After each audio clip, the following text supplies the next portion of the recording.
Bonjour à tous, vous êtes bien sur le CQFR matinal, même si Antoine Pimel n'est pas avec moi aujourd'hui, il est en train de déjà fêter le 14 juillet euh, en bon patriote qu'il est, mais par chance, on a un remplaçant de luxe avec Théo. Théo, comment ça va?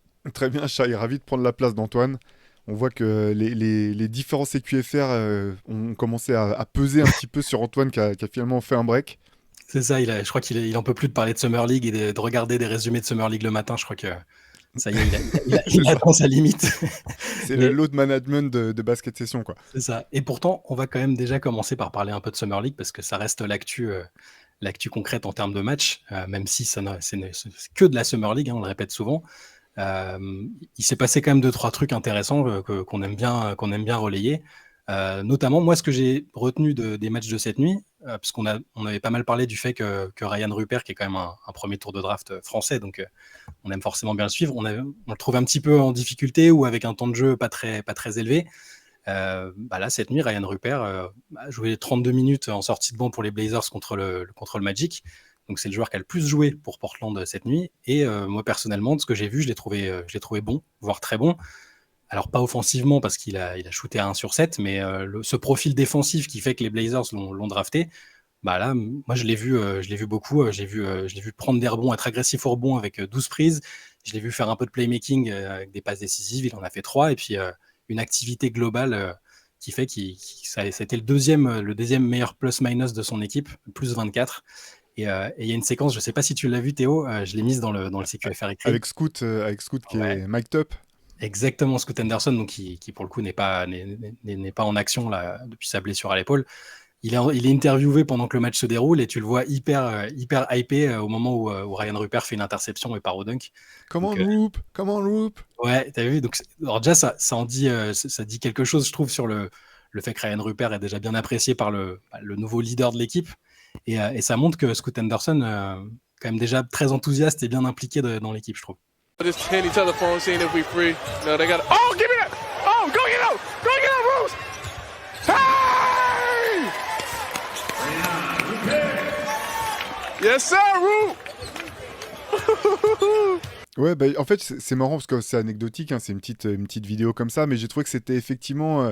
Il y avait des choses à lire dans ça. J'ai trouvé ça vraiment cool, l'enthousiasme de Scoot Anderson. À un moment, il y a une autre action d'un gars de son équipe et il s'interrompt, il fait BAM! Comme ça, ou boum, je sais plus, parce qu'il y a un tir à 3 points. C'était plutôt cool de le voir voilà, enthousiaste, dans le bain. Tu sens effectivement que entre les jeunes de l'équipe, là, il y a un truc qui se crée. Et pour revenir sur Ryan, comme tu le disais, ce qui était intéressant vraiment, c'était son activité. Là, il a eu beaucoup de temps de jeu, donc il fallait aussi qu'il montre de ce point de vue-là que adresse ou pas adresse, il pouvait apporter des choses. Et c'est vrai que en fait, quand tu regardes un petit peu les différents matchs de Summer League, tu sens en fait qu'il y a quand même des joueurs soit qui ont été draftés très haut, donc ils savent qu'ils vont avoir une place dans le roster, donc ils vont prendre tous les tirs, jouer tous les ballons, et tu vois qu'il y a une autre catégorie de joueurs qui est là pour se montrer, montrer au staff de son équipe, voire parfois même au staff des autres équipes, qu'ils ont des choses à montrer, qui peuvent apporter des choses et qui sont dans l'énergie non-stop. Et je pense que pour Ryan, c'était voilà, c'est intéressant que le staff lui ait donné autant de minutes et que lui, voilà, même si l'adresse n'était pas là, tu disais ouais, 1 sur 7 au tir. C'est ce fameux dunk dont on parlait à l'instant, qu'il allait pas être passif sur le terrain et qu'il allait apporter des choses à son équipe. Ouais, on en parlait avec Antoine. Antoine, il l'envisage plutôt comme un joueur qui fera des allers-retours avec la J-League. Euh, Vu comment a l'air de se dessiner la saison de Portland entre le probable trade de Damian Lillard et un noyau dur qui va quand même être composé de jeunes, moi je me dis qu'avec les qualités défensives qu'il a, qui sont déjà franchement, enfin tu vois le corps qu'il a et son activité, sa mobilité, moi je le vois très bien être dans la rotation de l'équipe cette année, vu qu'ils n'auront pas de pression et ça va juste être la construction de quelque chose du noyau, comme je parlais. Et moi je le vois bien glaner ses minutes cette saison. Ouais, ça sera intéressant. Après, c'est vrai que la difficulté, point de vue défensif, entre la Summer League et la Ouais. vraie saison, c'est que là, c'est vraiment très basique, hein. Je sais pas si chez vous, vous avez regardé un petit peu, mais ça tire à 3 points dès que ça peut. Je veux dire, il y a parfois une passe, un tir ou à peine plus, du moins dans l'essentiel des équipes. Donc finalement, la couverture défensive est aussi plus simple. C'est plus simple de briller, même défensivement en Summer League qu'en NBA, bien entendu. Mais par contre, effectivement, c'est intéressant qu'il puisse au moins montrer ses qualités et que. C'est vrai que je rejoins peut-être un peu Antoine sur les allers-retours avec la G-League. l'important finalement, c'est surtout qu'il puisse continuer d'engranger des minutes. Mm. euh, Prendre de la confiance, continuer à bosser sur son jeu.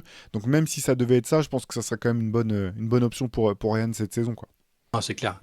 Et là, dans les autres matchs de la nuit en Summer League, bon, alors maintenant les gros joueurs entre guillemets commencent à être soit mis au repos, soit carrément envoyés en vacances. Brandon Miller notamment, donc comme on avait vu déjà, c'était déjà le cas avec Victor Wembanyama. Scoot Henderson est ménagé pour sa blessure. Mais parmi les joueurs qu'on suit un peu depuis le début de cette Summer League, j'ai bien aimé Cam Whitmore, qui est un post joueur particulier que moi j'avais mis très très haut dans la mock draft. J'avais mis 4e et il s'est avéré qu'il avait glissé jusqu'au 20e rang. Donc quand même drafté par Houston, mais qui avait glissé jusqu'au 20e rang. On ne savait pas trop si c'était à cause de blessures ou si c'était ses entretiens qui avaient été catastrophiques, peut-être un peu entre les deux. Et cette nuit, Cam Whitmore a fait un deuxième match consécutif très intéressant avec 26 points, 4 passes, 8 interceptions, donc une activité, l'activité qu'on avait vue à Villanova. Moi, je sais que tu es un peu comme moi, tu aimes bien les joueurs de Villanova, tu aimes bien Carrément. ce pédigré.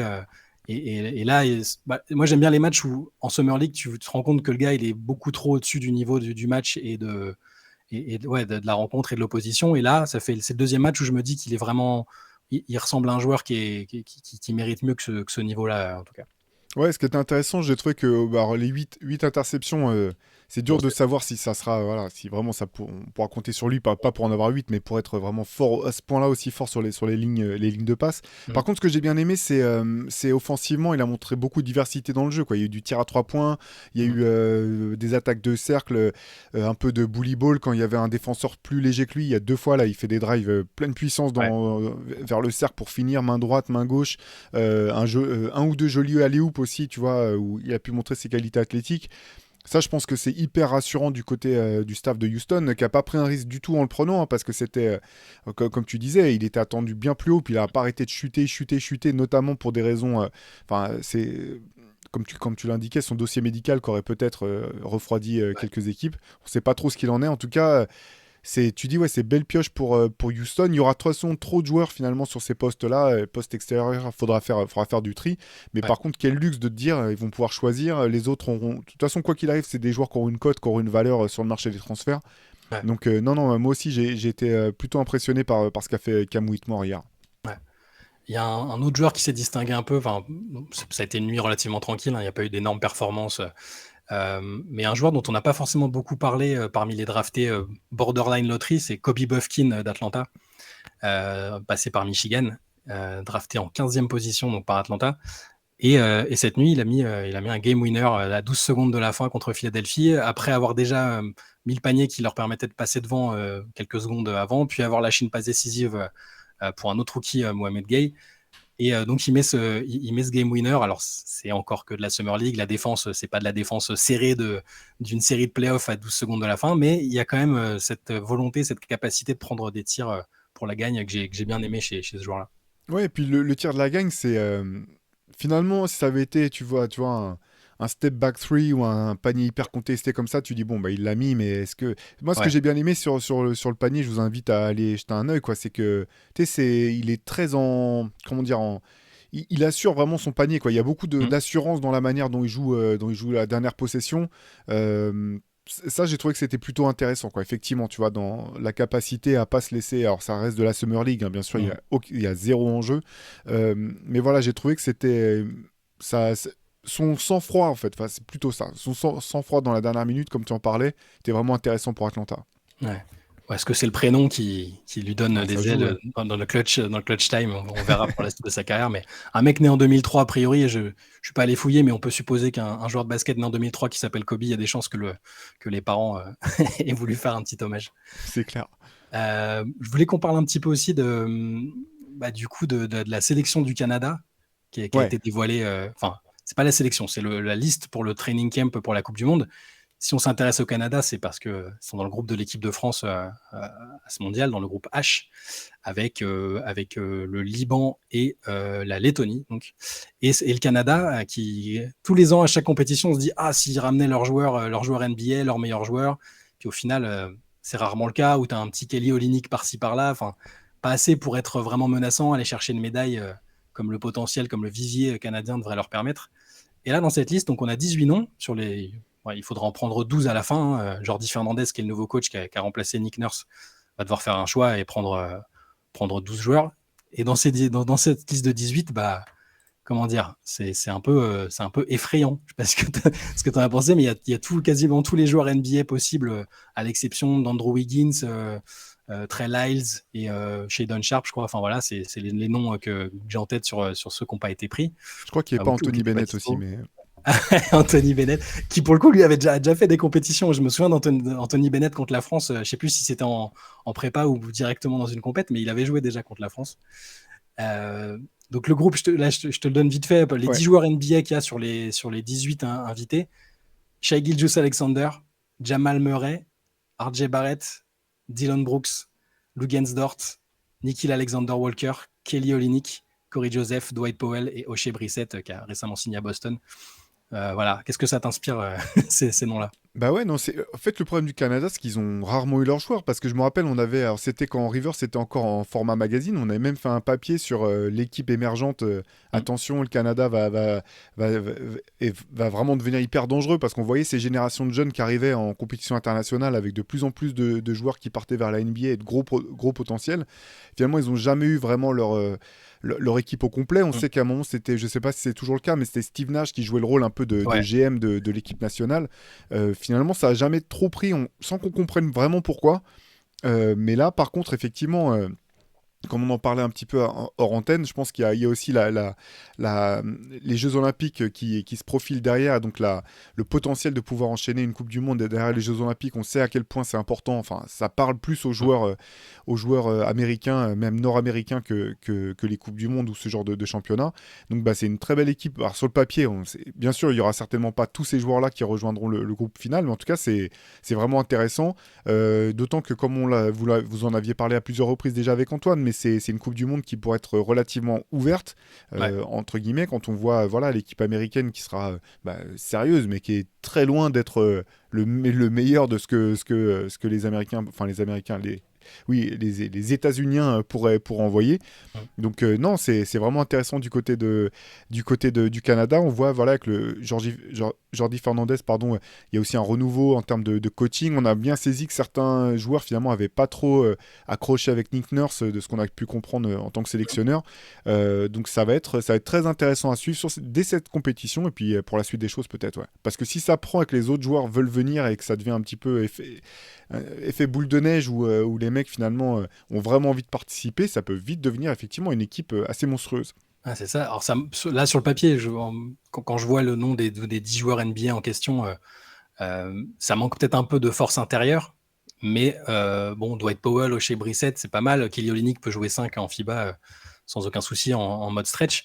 Mais alors après, sur les autres lignes, tu prends des joueurs qui sont ultra forts défensivement, Luguentz Dort, même Barrett, Dylan Brooks, et Shai Gilgeous-Alexander avec Jamal Murray. Le backcourt peut être absolument dingue.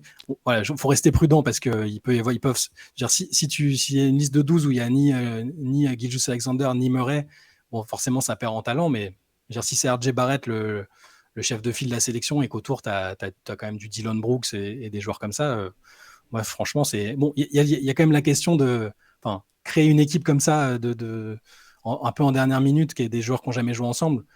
Je parierais pas contre la France sur un match contre le Canada en poule, parce que les joueurs se connaissent beaucoup mieux et tout ça, mais juste effectivement, tu as raison, en prévision des JO 2024, c'est une équipe qui peut faire peur, et là, même dans cette compétition, si les États-Unis sont pas chauds, derrière, il faut se méfier. Ouais, c'est intéressant. Disons, je pense que pour qu'elle soit vraiment dangereuse, il faudrait qu'il y ait au moins Shai ou Jamal Murray. Je serais étonné que Jamal Murray fasse la Coupe du Monde, malgré tout. On se rappelle qu'il revient de blessure, il a fait une saison très longue, ils ont remporté le titre. Là, l'an prochain, l'objectif, c'est le back-to-back. Donc, je souhaite au Canada d'avoir Jamal Murray. Moi, j'aimerais vraiment bien le voir aussi dans un contexte FIBA, mais je ne sais pas si d'un point de vue simplement, en termes de repos, santé, s'il voudra tenter l'aventure. Mais s'il y a un backcourt Jamal Murray, Shai, c'est quand même vraiment... ça fait forcément tout de suite passer un cap sur le papier, du moins à la sélection, quoi. J'étais même étonné qu'ils soient dans le... Parce que là, c'est un groupe pour le training camp. Donc on peut se dire, si les mecs ont dit OK pour le training camp, ils vont pas juste aller, en théorie, aller chiller 15 jours.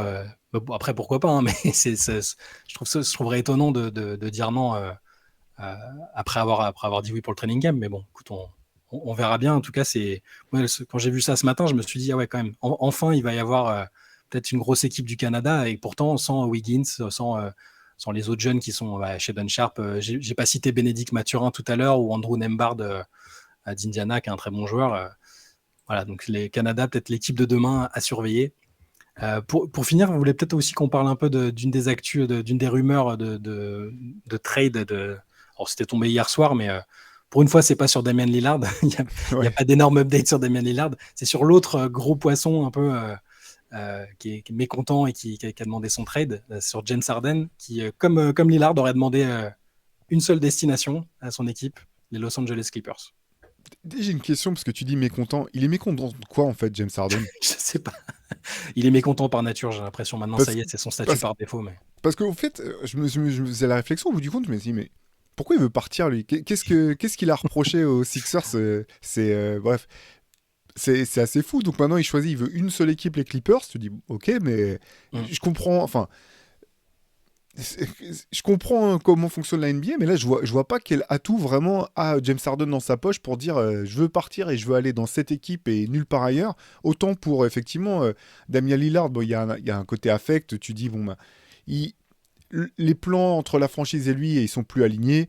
Il veut partir, c'est légitime. Nous, on aurait bien entendu, c'est vrai qu'on aime bien les joueurs qui font toute leur carrière dans une seule équipe, mais ça devient de plus en plus illusoire. C'est rien, c'est l'évolution des choses, c'est comme ça. James Harden, ok, il veut aller aux Clippers. Honnêtement, je comprends même pas vraiment pourquoi les Clippers auraient besoin de James Harden, ou pourquoi ce serait lui qui ciblerait parmi les joueurs qui voudraient essayer de récupérer.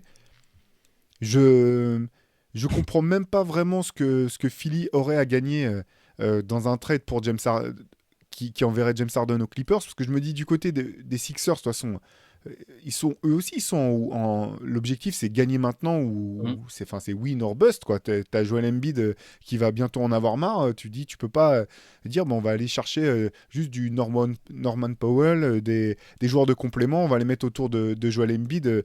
On en avait parlé une fois, tu peux peut-être réorganiser un peu le jeu, mais quand tu vois un petit peu ce qui s'est passé dans la conférence Est, la course à l'armement dans la conférence Ouest, si ton objectif c'est vraiment de jouer le titre, effectivement, c'est sur le papier, c'est compliqué de te dire que tu vas pouvoir faire ça simplement autour d'un trade comme ça. Et j'imagine que dans le trade, les Clippers, ne penseraient pas envoyer Paul George.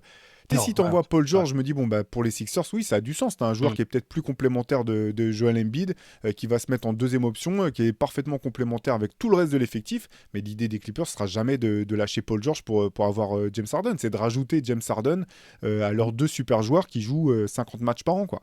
Ah, c'est ça.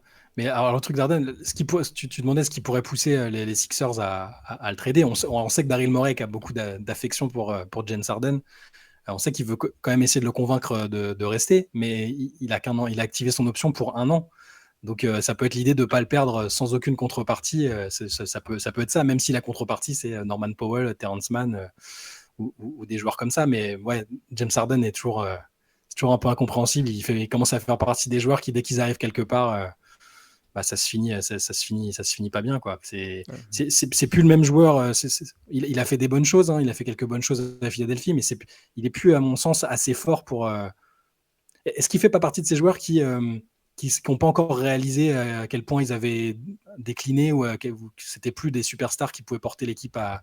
J'arrive pas à savoir, parce il donnait l'impression d'avoir la bonne posture en arrivant à Philadelphie, ce côté très playmaker, où il voulait pas être complètement tout le temps au centre du jeu et au scoring. Et puis, comme l'avait dit Doc Rivers, en cours de route, il s'est mis à être un peu plus dans l'ISO et dans la recherche de stats. Je cite Doc Rivers en bien, donc il faut toujours marquer ça d'une pierre blanche. Mais donc j'arrive pas à comprendre. Par contre, le côté je veux que cette équipe-là, ça peut fonctionner, parce que contrairement à Lillard, il y a qu'une année de contrat, et peut-être que les Clippers, les Sixers vont se dire, bon, il nous a saoulés, quitte à le perdre, autant qu'on récupère quelque chose.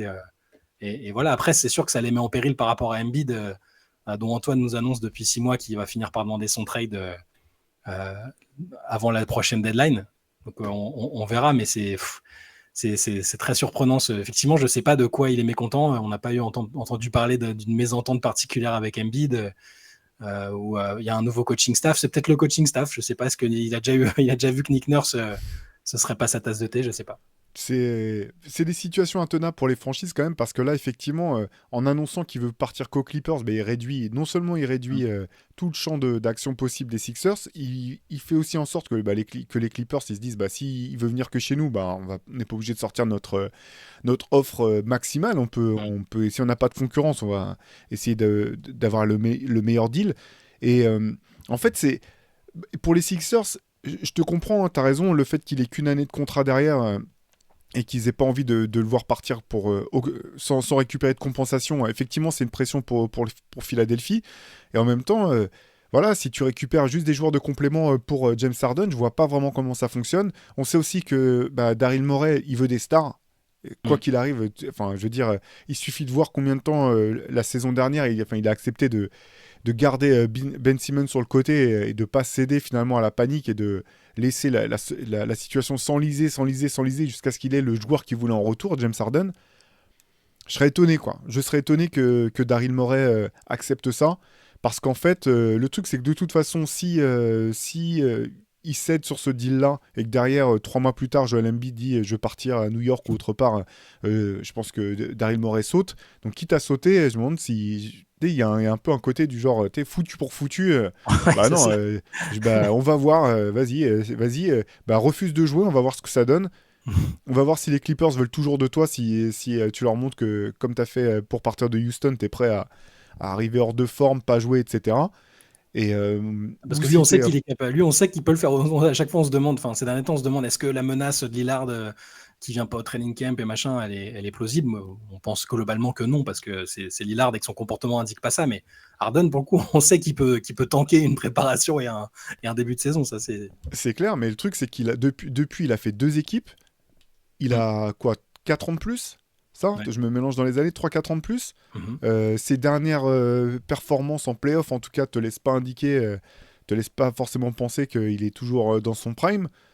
Voilà, il y a un moment aussi où cette carte-là, tu peux pas la jouer ad vitam aeternam, parce que ça devient contre-productif. Je veux dire, si vraiment t'es pas bon, pourquoi les Clippers, enfin si t'es pas bon, si les Clippers se disent, ah mais attends, ça se trouve il est complètement hors de forme, nous on a déjà 2 mecs qui sont tout le temps blessés, est-ce qu'on a vraiment besoin d'un James Harden qui arrive avec 15 kilos de trop et qui a pas joué depuis 3 mois parce qu'il était chez lui à jouer à la PlayStation ou à chercher des adresses de strip club qu'il a pas encore exploré du côté de Philly?